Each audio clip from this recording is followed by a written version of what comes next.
Hey everyone, I'm so excited to be here chatting to you all. It's really my favourite thing in the world, to hang out with people and spend time with people and to talk with people who are trying to figure out how to make that leap from an idea you have to change the world, as the what would we call it, the first screen said, I have an idea to change the world. Lots of people have ideas to change the world. The problem we face is that too many of those ideas never actually see the light of day. I genuinely believe we live in a really abundant world, and I think we have all the resources we need. I think we have all the ideas we need to confront all of the challenges before us as a global civilization. The problem is that we don't get to see all of those ideas actually come out of people's minds into the real world and making a difference. And that's what I'm really passionate about helping people do. How can you guys take that critical step? How can you get over that chasm between idea and action? But before I talk a little bit about that, and I hate to be slightly contradictory of Ava, so I'm not going to talk to you about crowdfunding. Everything I say is relevant to any type of fundraising you will do.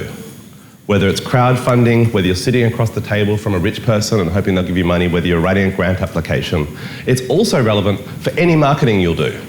Whether you're trying to sell a product, raise a donation, or recruit volunteers and staff. It's about the story you tell and the invitation you extend into the world for people to be part of that story with you. And that's going to be critical no matter what next step you take, whether that includes crowdfunding or not. And so I'm not going to spend any time, because I don't have a lot of time, on the specifics of crowdfunding, because they're less important than the stuff that is true across all modes of fundraising, storytelling and communication. But before I get there, I want to tell a little bit about myself. And Avis is right. I've never spent a moment in my life thinking about my career as such. I don't spend a lot of, I'm not much of a futurist, actually. For all that I spend a lot of time working with technology, I'm pretty practical and pretty, not present in the mindful sense of being literally like present in each moment, but I'm pretty present with what's going on in the world right now. I don't spend a lot of time thinking about kind of what it's going to be like in 5 or 10 years. I figure the only way, the best way to have an influence on what's happening in 5 years is to start doing something today.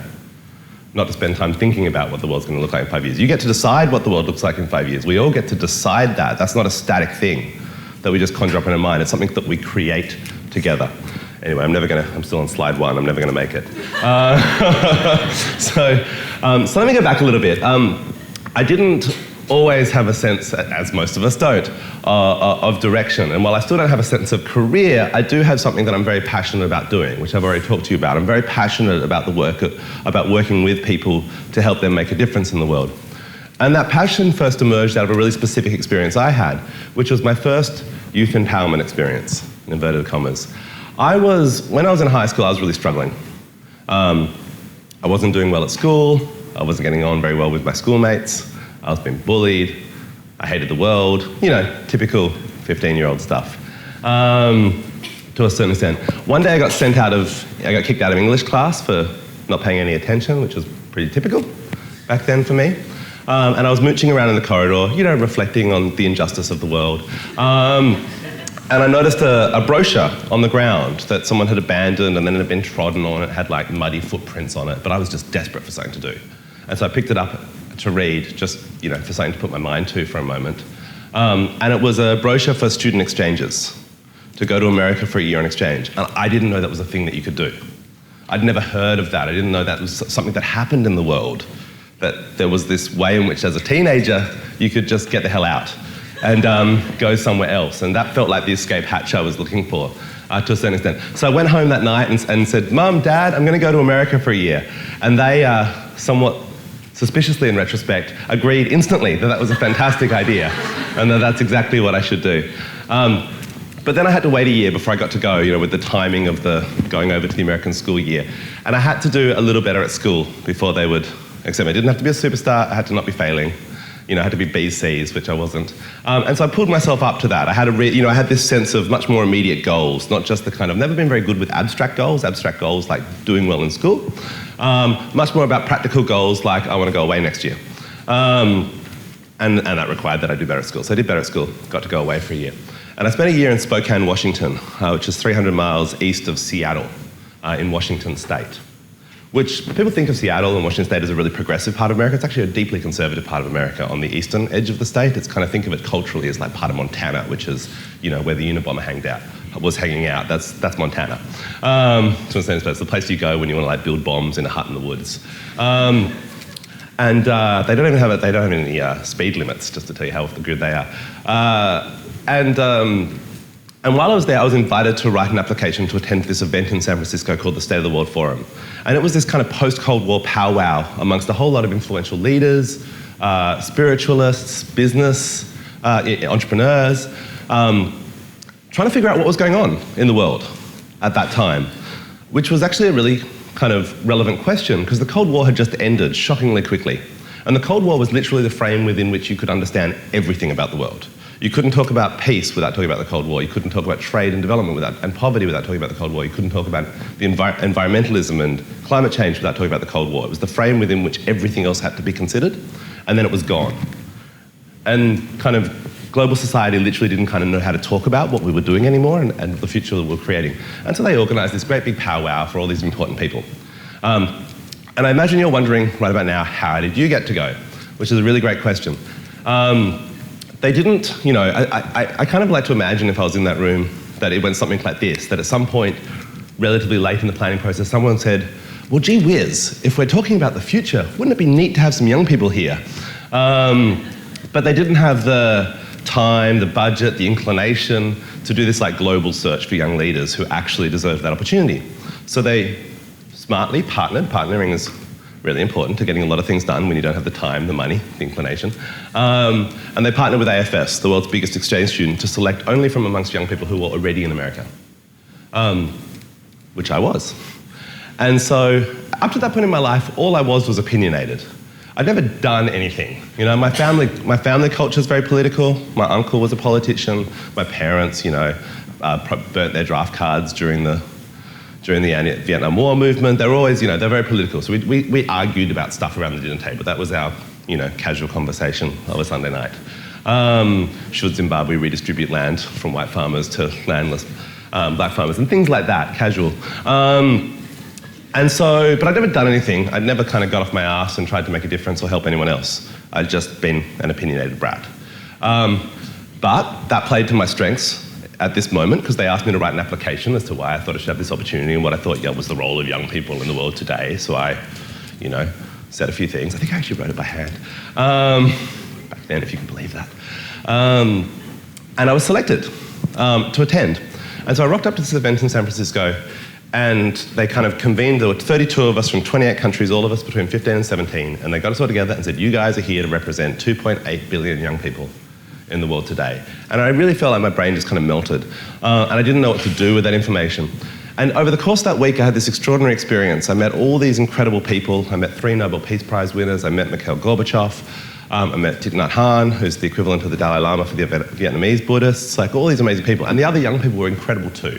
From 27 other countries, I learned so much about the world and was so inspired by all of them. And so coming out of that experience, I had these 2 really contradictory sensations. On the one hand, I felt really personally empowered, or challenged even, that it was no longer good enough to just be opinionated. I had to do something with my time, with my life, with my energies. But I also felt, and felt this more strongly the more I thought about it, that what I'd experienced was a broken system of youth empowerment. That this is how youth empowerment happens. It's haphazard, it's tokenistic, and it's biased towards wealth. Because while the 32 of us had this seeming diversity coming from 28 different countries, every single one of us had parents who could afford to send us to America for a year. From Australia, that just my parents were like comfortably middle class, but for the kid from Ghana and Chile, it meant their parents were the 1%. We were all the global 1%. And so what I've been trying to do literally ever since then is figure out better platforms, better ways for people to have the experience I had, which is the experience of being told that your voice mattered, the experience of having people actually listen to you, respecting that you're the expert in your life, in your challenges, in your beliefs about what needs to happen next. And so that took several forms. By the time I'd finished university, I'd founded 3 non-profit organisations focused around that. Where am I up to? The third of which was an organisation called Vibewire, which is still around today. And our mission was to create platforms for young people to express themselves on the issues and create the cultures that matter to them. And so that took like a whole wide variety of different formats and platforms. We did a lot of stuff on the web very early. but we also published print anthologies. We had a film festival that we toured around the country in Dendy cinemas. And then at a certain point, after I'd been doing that for 5 years or so, we kind of had this brainwave which went along the lines of, what if we don't have all the right ideas? Obviously, that had to sit with that for a little while. But eventually we thought, well, we need to take a step back. If what we're about is actually empowering people with the tools to make a difference, well, it can't just be like, here's the projects we created for you. You can participate in this way, or this way. It had to also be, what is it that you want to create? How can we help you create something that's brand new that we might not have thought of? And so that line of thinking led us to open the first co-working space in Australia, which was then called Square One, is now known as the Common Room. It's just rebranded, Common Room. Confusing. There's two of those. On Harris Street. So I don't know if any of you have been down to the Vibewire space there. It's awesome to check out. You can have a full-time access for just $50 a month to go and hang out with other entrepreneurial, inspiring young people. Everyone's under 28 to be working in that space. When I left Vibewire, I really didn't know what I was going to do with myself. I mean, you know, I'd given, as I said, no thought at all to my career. I just spent 8 years in it, trying to build Vibewire, and it took, 8 years. It took 3 years before I earned a cent from it. By the end of 8 years, we had 4.5 full-time equivalent staff, which felt very significant, but is, of course, very tiny as well. I might have just broken this. Oh, no, it's all good. And we had offices in 3 states, but that was just a constant grind. This is not so inspiring, but it also gave me this extraordinary experience of having created all these different projects along the way. By the time I'd finished Vibewire, I'd opened a co-working space, I'd run a film festival, I'd published anthologies, I'd sent reporters out on the campaign trail during the federal election. We'd just done stuff that we thought needed doing, and we never really we were never prevented from doing anything we wanted to do by lack of funding. We found ways to do it. We found ways to find money. We found ways to go without money. One of our great achievements and the thing I'm proudest of was a project called Election Tracker, where we actually sent 18 and 19-year-olds out on the trail during the federal election, travelling with the Prime Minister and the opposition leader, which is normally like the elite journalists. Like that's the upper echelon of political journalists get to actually travel on the plane and on the bus with the leaders. And we managed to convince them to let us put 18-year-olds on the plane and the bus to report back from a youth perspective, because no one else was. No one was there in the press conference going, how does this affect 17-year-olds? That's not at all. That election, when we first did that, was fought almost entirely about mortgage rates for people buying houses, i.e. nothing to do with most young people. And we achieved that by going to each party and telling them that the other had already said yes. We went to the Liberals and said, how about it? The Labor Party's super excited about this. They're like really keen to have our journalists be reporting from their bus, but we would hate for them to only be sharing the Labor Party perspective and Labor Party youth issues. And then we went to the Labor Party and said the Liberals are all over this.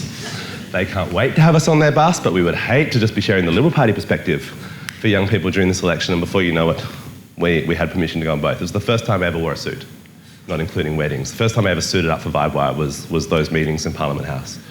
I felt like I was undercover. After I left Vibewire, I didn't know what to do with myself. I had this like weird generalist skill set, starter-upper of things. And I managed to land in what felt like the perfect place for me, which was an organisation called Ashoka. Has anyone heard of Ashoka? They're not that well known in Australia. 1, 2, up the back. Ashoka, the founder of Ashoka, Bill Drayton, invented the phrase social entrepreneur, or social entrepreneurship, about 30 years ago. So they were the original organisation supporting social entrepreneurs, finding these rare visionary individuals, funding them, networking them together, helping them scale. But over doing that work for a couple of decades, they realised that that's not really what change looks like on the ground. It was kind of an overtly heroic model of change. Find the brilliant individual, that help them to make a big difference in the world. But they realised that's not really how change happens. Successful social entrepreneurs don't look like heroes standing on a pedestal. They look like facilitators in their community, because what they're usually very good at doing is turning everyone around them into a change maker, giving ownership of that change to the community. And that's the way real change happens.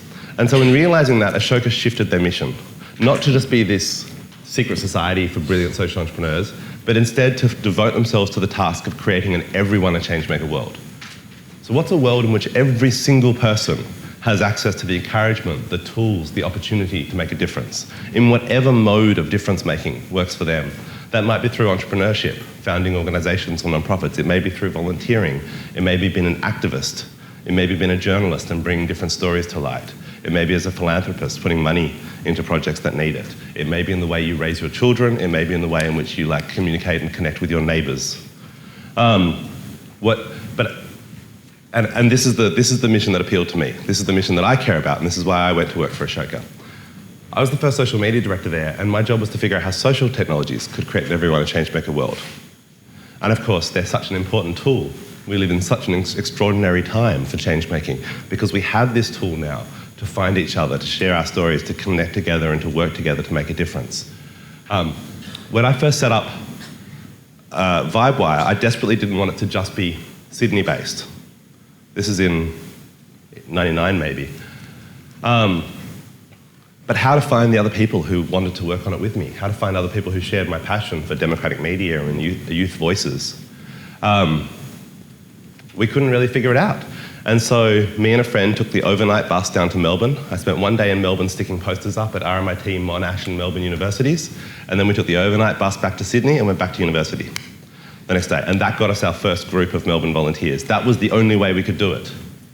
Compare that to when I launched StartSomeGood a few years ago, and on day one we launched with projects in 6 countries. Our ability to find and connect with each other is extraordinary now, and it's an amazing asset to anyone who wants to make a difference in the world. But once you've got people really excited, once you've convinced people that they do have the power to make a change, because that's where it starts, is you have to actually give yourself it's an act of self-belief. You have to give yourself permission to be a change maker. If you don't believe that you can create change, you're almost certainly right. And so you've got to take on that identity in a way first. But once you do that, you're almost certainly going to run into a few key barriers, and no doubt barriers that you've been exploring and discussing a bit over these last few weeks. And the barrier that I'm really intrigued about and spend a lot of time thinking about is, StartSomeGood, yep, how do we fund social impact? What is the way in which we fund change making in our society? Now traditionally this has been the domain of governments, of big institutions such as universities that have funded this course, or religious institutions have always played a huge role, or foundations, usually with money from corporations or rich people just directly, giving donations to stuff they care about. Now the problem with this picture overall is that as a cohort, they're much too conservative. And I don't mean conservative in the Gina Reinhardt right-wing sense, I mean conservative in the risk-averse sense. That across the social sector, we've been very bad at funding unproven innovation, which is the only real innovation there is. There's a great example of this when Obama set up the President's Council on Social Innovation when he first took office, and they called for applications for proven social innovations. If it's proven, it's no longer innovative. Now, it may be a really good role for government, in fact, I think it is the right role for government, really, is potentially to kind of hang back, see what works, and then scale what works. No one can scale social impact the way government can, as quickly, as directly, as efficiently. But then who's going to be funding the stuff that we don't know if it works? Because that's the only way we'll find out what does work. And that's what the social sector has traditionally struggled with. New ideas from unproven entrepreneurs and change makers like you guys has traditionally been, I know because I went through it with VibeWire. This is why it took us 3 years to get our first funding. We had to get so many runs on the board and build so many relationships before we could crack any funding at all. So it took incredible resilience, and it almost certainly will, no matter what pathway you take. Resilience, patience, stubbornness are all really key attributes for change makers because the world doesn't change quickly, unfortunately, very often. And so given this climate, which is so risk-averse, which is looking for proven innovations, it's not surprising that some of the most exciting innovations in the world today are using new tools to go around these traditional gatekeepers. In the same way as musicians are able to go around record labels now, or at least are able to negotiate with record labels from a position of much greater strength, by going around traditional gatekeepers that used to stand between them and their audience, and developing direct relationships with their listeners and audiences through SoundCloud, through iTunes, through crowdfunding, through selling music directly, etc. The same is now possible in the social sector. That we don't need any of these traditional gatekeepers to necessarily sign off on what we want to do if we can build a community of people who care and support that work in much the same way as musicians can get that community of people who love what they're creating and want to hear more. So in many ways, I want to be clear, we don't need more money overall necessarily. Social sector funding in many ways is like food. There's plenty of it. The reason that people still go hungry is because it's often wasted and poorly distributed. And that's exactly the same with social sector funding. We have enough dollars, we're just not putting them in the most high leverage, high potential places. So, given that environment, it's not that surprising that many of the most ambitious, entrepreneurial and innovative projects today are going around those gatekeepers and using crowdfunding platforms like StartSomeGood to connect directly with audiences who might want to help make them happen. And they cover an incredibly diverse gamut of work, from the first open source mapping project in Kathmandu to the first ever speech therapy organisation in Cambodia. There were 0 speech therapists in Cambodia until 6 months ago. To the first social enterprise food truck in Myanmar, the first the women entrepreneur incubator in Southeast Asia, a social enterprise food truck supporting asylum seekers in Melbourne, an app that helps you find food to share that is grown on public land, or maybe you have a lemon tree in your front yard and you can never use all those lemons. You could register them on this app and say they're now right near me, come collect them. So we can share, once again, sharing the abundance that already exists in our community in more efficient ways. To this amazing woman, Jennifer Windrum, who launched a social enterprise selling sock monkeys to raise money for cancer research. They're called SMAC, Sock Monkeys Against Cancer. All sorts of different ideas, different people at different stages in their lives, different change makers in different parts of the world, but they all have one thing in common, and that's that they were able to create this feeling. This feeling of ownership. This is an email we got from a supporter of a project on our site. Not the fundraiser. The opportunity she's talking about is not the opportunity to raise money, it was the opportunity to give money to something she cared about. And she said simply that opportunity for the community to actually come together and raise funds so that a project could happen, or in this case they could save a community centre in their community, was transformational and gave them a sense of ownership that went beyond anything they could have had before. And this is the power of crowdfunding, this is the power of social media, this is the power of storytelling, is giving people a shared sense of ownership over the work we're doing and over the future that we're creating. And this is how you raise money, is by creating this feeling, however it is that you do that. Crowdfunding, I think, obviously, is uniquely good at doing that, but it's by no means the only game in town. So why do people part with their money? Quick step back. There's only 4 basic reasons. People either want to turn money into more money, investing, they want to buy something, they want to invest in a future, so something be an outcome that's beyond themselves, traditional philanthropy, and then the one that's missing from traditional economic textbooks is we give money to our friends. We express relationships through money. You give allowances to your kids, you help your friends out. Now, technically, that top one is not widely legal for crowdfunding yet, but the other 3 are what you have to play with, probably, unless you're ready to do equity fundraising of some sort. So these are the 3 that you'll be wrapping together. This is why I love social enterprise, because it can do all 3 of these very effectively together. It wouldn't be a social enterprise if it didn't have a clear mission to change the world. It wouldn't be an enterprise if it didn't have a market mechanism, if it wasn't offering something that people could consume, purchase, participate in. And of course, we all have friends. We all have relationships that we can call on. And Simon Sinek's a super interesting guy. If you haven't seen his TED Talk, I really recommend it. And he talks a lot about motivation. I just love this quote from him, that when people are financially invested, they want to return. When people are emotionally invested, they want to contribute. That feeling of ownership again. They want to do more. They want to help it succeed because they feel part of it. And no one wants to be part of a failure. They want to be part of successes. That's what's fun. That's what's inspiring. And so all fundraising is storytelling. How do we create, that emotional response? We create emotional responses through storytelling. That's the human technology of generating emotion. And so all fundraising is essentially storytelling. It's a particular type of story, a story about the future that you're creating that contains an invitation for them to help you create it. It's not an ask, it's an offer. And it's really important you recognize that. People who haven't done fundraising before tend to be really awkward about it, because you think of it purely from the point of view of what you lack. You lack money, someone else has money, so you're in an unequal relationship with them, and it's a little bit like begging. Right? Please, sir, can I have a little? And if you feel that way, you're never going to do it properly.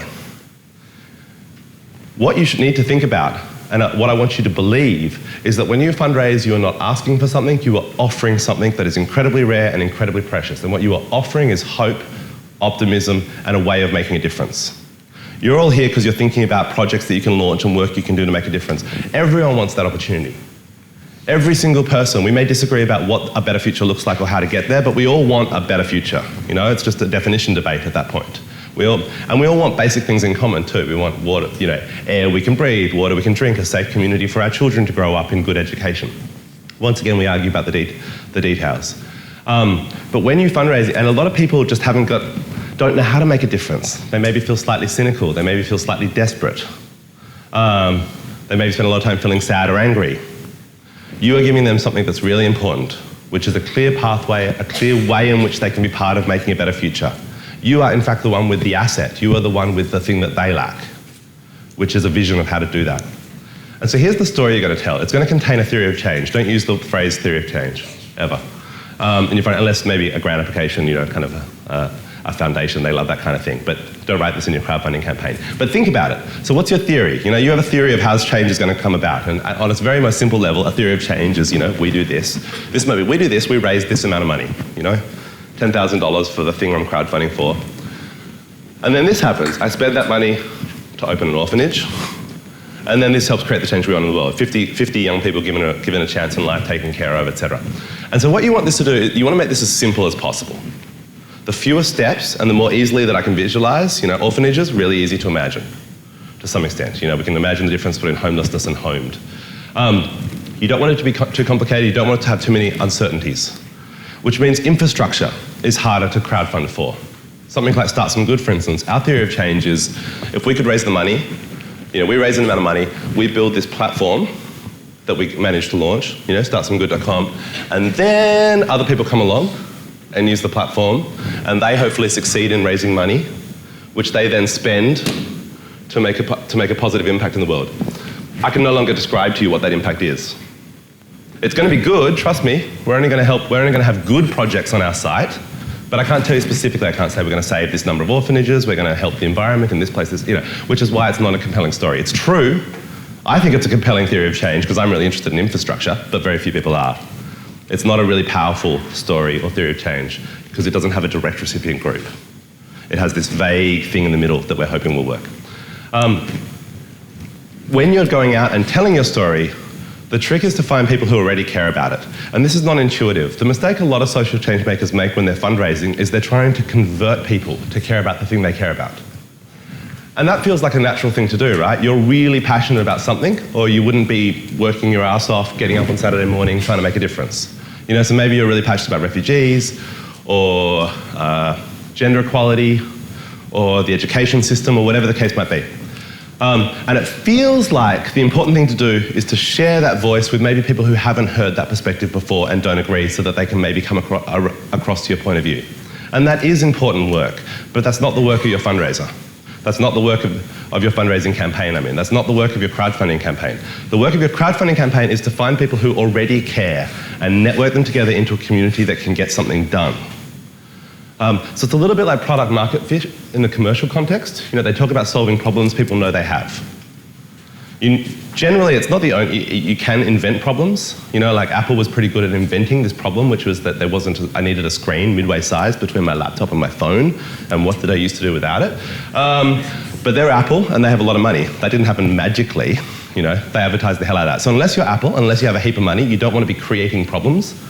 You don't want to be trying to convert people you don't want to be like finding people who don't care about your issue and trying to take them all the way from that to giving money, because that's a huge journey.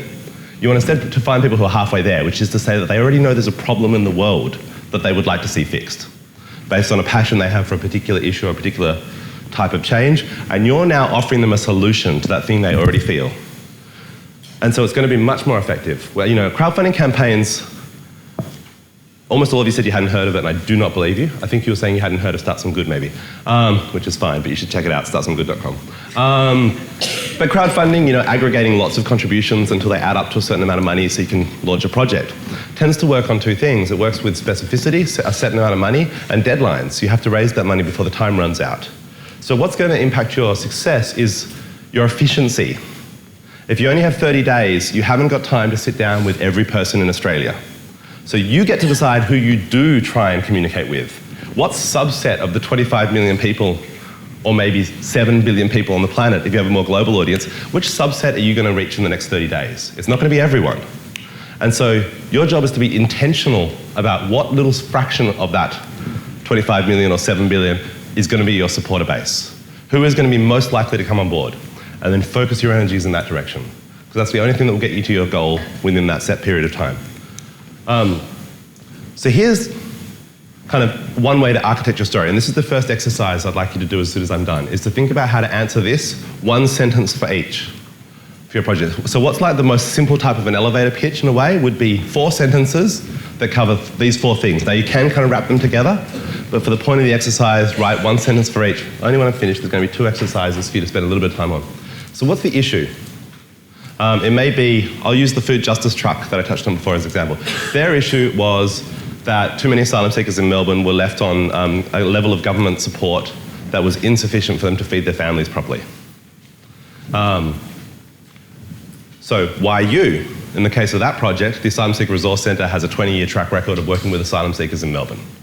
So they're the right people to launch that social enterprise to now reach, they serve 2,000 asylum seekers a week in their centre.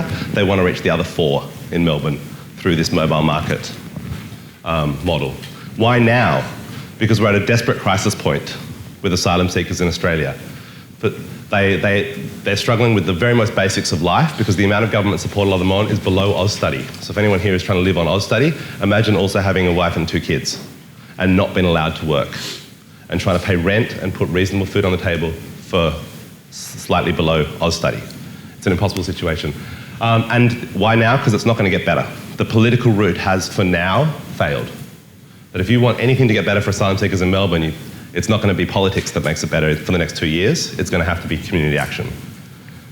And then what's in it for them? They had some cool rewards. I mean, number one thing in it was them was the opportunity to actually help with this situation that you obviously should do and should care about. And the second thing was some interesting rewards that they were offering as well. Their most successful reward for that particular campaign was the opportunity to donate your time to volunteer for a day on the truck. They sold that for $500 and they sold out in the first 3 days, 40 of them. When they first put that up, I'm like, yeah, good try, guys. People can pay you money to come volunteering for a day. And then it sold out almost immediately. And I was like, create more of those. They're like, we can't. We can only take 1 person a day out on the truck. So that's the first thing, is to think about that simple architecture. Why this? Why you? Why now? What's in it for them? Then the second thing I want you to think about is this taxonomy of social change stories. So while that's a structure, this will help you think about the different types of stories you have to tell. Because a single project can have multiple stories within it. There's only one you, but there can be different thises. And there can be different why should you cares. So when I say you're connecting with people about what they already care about, that doesn't mean that if you're working with asylum seekers, that the only people you talk to are people who care about asylum seekers in Melbourne. They may care about food trucks. You know, there's a group of people in Melbourne who just love food trucks. I love food trucks. Food trucks are cool, right? So the Asylum Seeker Resource Centre was launching a food truck as a way of doing that. That'll capture the attention of different people who are like, food trucks, I love food trucks. They were launching a social enterprise. There's another group of people out there for whom asylum seekers may not be their specific issue, but they're like social enterprises. I'm really interested in social enterprises as a model for creating change. How interesting that a charity has shifted to a social enterprise model as a way of scaling their impact. So there's at least 3 different stories contained within that one project that can connect with different people if you focus that story to the right people. And so have a think about it. The second thing I want you to think about is, can you fill in, or which of these can you fill in terms of types of stories? So just to go through them and what I mean by them. Issue story is the obvious one. It's the thing you're trying to change. You know, in the case of the food justice truck, asylum seekers can't afford food.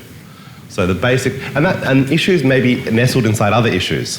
So this is a great project called Launchpad, which is distributing sanitary pads to girls in the developing world. So they've got an issue story about girls' health, women's health, but actually that's nestled within a bigger issue story around development and why this is the right intervention. This is the most leveraged, the cheapest way to create the greatest impact in development is to keep girls in school for an extra week a month by giving them basic sanitary pads, for, like women's hygiene products. It means that they're more likely to finish school. If they finish school, they're more likely to get employment. If they get employment, they're less likely to have more children. They're less likely to be sexually exploited. All sorts of positive impacts that come from this one little intervention. So stories are often nestled inside other stories. So have a think about the different issues at different levels that your work might touch on. Second, geography. Everyone cares about geography in the sense that everyone cares about where they live. Most people care about where they're from.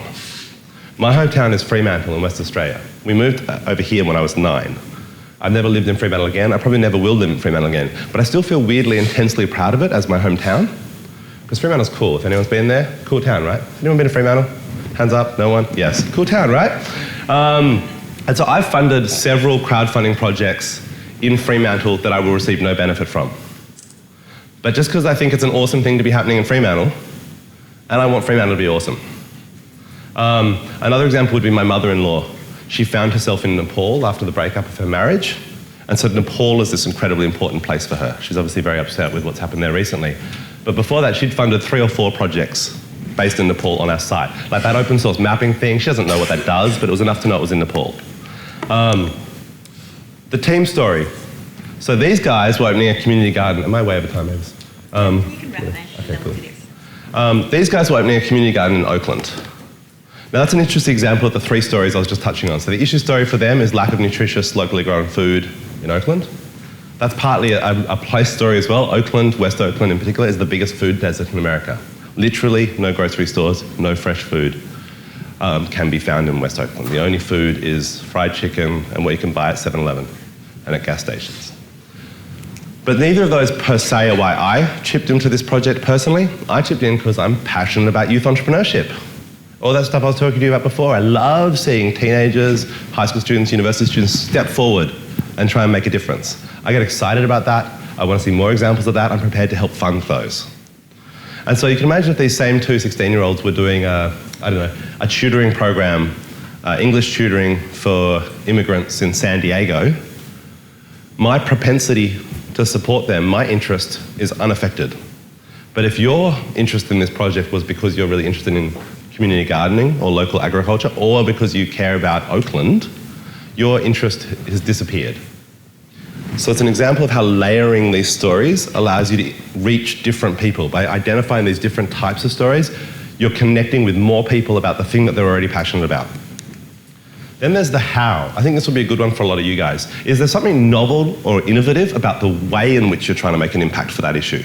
So the how, let's say, the how for the food justice truck was a food truck as a really interesting how, a really interesting approach to making a difference for asylum seekers. Social enterprise itself is an interesting how that has a community of people around it in Australia who are going to pay that much more attention to any social enterprise that comes across their radar just because they're fascinated by social or passionate about social enterprises as a form, as a how to making a difference. This particular example is a speech therapy app for people who stutter. Founded by a guy who had a stutter himself, spent years of speech therapy overcoming it. If you don't overcome your stutter, it's a massive negative impact on your prospects in life, your educational outcomes, your employability. Not everyone can afford like 3 years of speech therapy that Jack, the founder of this, got. So he wanted to create an app that would make that more accessible to more people. Part of why he was able to succeed and raise the funds on our site was he got picked up by the massive US tech blog Mashable that wrote about this, if you guys are familiar with Mashable. Do Mashable care about stuttering or speech therapy? Not at all. What Mashable care about is apps and technology. And so if he'd sent them a press release that says, revolutionary new approach to speech therapy, they're hitting the delete button before they even read it. That's the wrong story for the wrong audience. The right story is, revolutionary new app changing speech therapy. That's hitting them with the buzz phrases, the stuff that they're already passionate about, and getting them to click through, hopefully, or read the press release, publish the article. A great example of this actually recently was a project we had in Philadelphia called Gear Up for Change, and it takes recently incarcerated or drug-addicted women out road cycling.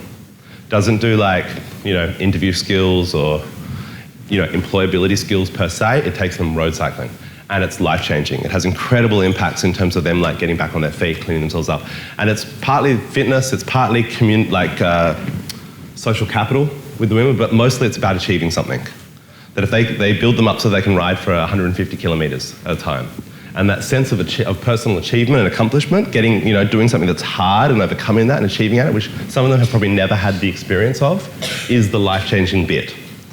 So you can imagine their story. If their story was just, and I always think of stories in the form of tweets. I think Twitter is the internet distilled into its true form. You only have 3 seconds. You can publish a 1-hour video, but 50% of all YouTube viewership ends in the first 30 seconds. So our video might be awesome, but your first 30 seconds has got to be killer, or else no one's experiencing the other 59 minutes. No one's ready. You can write a long blog post, but it's your headline that will determine if anyone actually reads further. And so Twitter's just said, well, that's all you've got. So you can imagine a tweet for that bike project that said, find out how we're helping drug-addicted women. Maybe some of you guys are clicking on that. Maybe that's an issue that touches you in some way. Maybe you have a family member. Maybe you've struggled yourself. There are people who are obviously clicking on that and who are really engaged. Now imagine another tweet that says, find out how we're changing lives using cycling. There's new people clicking on that tweet, right? There's a whole lot of other people who don't spend any time thinking about incarcerated or drug-addicted women, but who are like, cycling? Tell me more. Cycling is one of those things that people don't just do, they are. I have a friend whose Twitter bio is a great example of this. I love this. It says, at home, I'm a father, and at home, I'm a husband and father. At work, I'm a social media manager. Everywhere else, I'm a cyclist. He's clicking on that second tweet. He's not clicking on the first tweet. So it's, again, an example of architecting your story to meet people where they already are. You don't need them to be passionate about. When I say connect with people's existing passion, I don't just mean find that tiny niche of people who only care about drug-addicted women getting back on their feet. Think about what else does this project contain that people could be passionate about, in this case, cycling. Tell them a story through the prism of their existing passion. And they'll be so much more likely to click through, to read, to connect, to share, to invest. And finally, this is the we story. This is rarer, but this is when supporting a campaign is something you do to express your membership of a group or a community. This particular example is related to the Burning Man community, which is a countercultural festival that happens annually in Nevada in America. And once again, it's not just something that people go to, it's something that they are. People are burners. You also see examples of this kind of structure for people who've maybe been through a leadership course together, who have a shared experience, and who are then, we've had quite a few campaigns where they raise money for scholarships and to bring new people into that course, to bring people into their community. Diaspora groups often meet this kind of, sometimes religious groups. There's an entire crowdfunding platform in America just for Jewish projects that is basically completely resting upon this premise that Jewish people are much more likely to fund projects of any character if they're from other Jewish people, which for some people is very true, because there's that sense of connection with the community. So what I want you to think about next, and the second exercise, is can you architect the thing that you're working on, working with your group, can you come up with a story for each of these? It may not be possible. This one, for instance, doesn't have a geography story because it's an app. So not every project has every story, but almost every project has more than one story. And where a lot of social entrepreneurs and change makers and people who are trying crowdfunding leave themselves short is by just telling one story. Whereas you almost certainly have two or three that are interesting and compelling. Probably one about the issue, probably one about the form, unless what you're doing is something that's really boring. Maybe something about you and your team and your personal journey. Maybe a particular geography that the change takes place in, because it's very different when it's a place that you are part of. You may not think about homelessness very much, but if there's homeless people sleeping on your doorstep, you're thinking about that issue a lot more. And if someone comes and says, we're going to help these homeless people receive housing so they're no longer sleeping on your doorstep, you might be really interested in supporting that because it's part of the character of the place you live, that geography story, even though you'd not previously connected with the issue story. So that's the second exercise I want to leave you with. When you mash those two up, you'll have your stories. Combining the three whys, those need to be contained within your story. Why you, why now, why this? And then thinking about these different genres, these different, in a way, outreach strategies, connecting the right story with the right group of people. And this is what then happens for crowdfunding. And for most types of public fundraising. You start in the middle, and you work your way out. The middle is your real community. Peers, we mean anyone who knows your name is a peer, according to this definition, anyone whose name you know. If you're an existing organisation, that might mean your existing staff, volunteers and donors. And then tribes are the people you're reaching through those specific stories. So a tribe might be people who, if you think about that Gear Up for Change project, it was in Philadelphia, so it might be people in Philadelphia who connect with issues around incarceration. There may be cyclists America-wide or worldwide. Thinking about they could have different scopes, those different stories, but thinking about how you're going to reach the tribe. People who don't know you, but who'll connect with the actual story, the actual issue you're doing. And that's where you want the majority of your fundraising to be, in the tribe. Crowd almost doesn't exist, it's just there for... Crowd is if you're actually like page 3 of the Sydney Morning Herald, like genuinely mainstream, undifferentiated media. There's very little of that kind of media in the world today. We're entering a world where there's going to be no such thing as mainstream media soon. It will all be niche media. But to the extent that it still exists, it's unlikely, it's unlikely that you'll crack it, to be honest. Because very few crowdfunding campaigns are genuinely newsworthy, in the way that, say, the Climate Council was when they, with an Australian of the Year thumbing his nose at a new government. That's newsworthy, that's interesting. But tribes is where the magic is. Tribes is about the intentionality around building a community of people who share your passions. But they won't be interested in your project, and this is so important, if you don't start with your peers. If you're a bit shy, some people are shy about fundraising from people they know, but confident if it's kind of slightly anonymous, if it's like pushed out through the internet, tweeting and, you know, pitching up blogs, they can do that, but they feel really shy about asking anyone they actually know for support. But the tribe won't connect if your peers aren't there, because they'll look at it, because a project with no supporters is automatically uninspiring. It doesn't matter how good your video is, it doesn't matter how great your story is, it doesn't matter how important the issue is. If no one's supporting it, no one else will support it. How do you crack that paradox? Your friends. Your closest community who are most ready to support you on day one.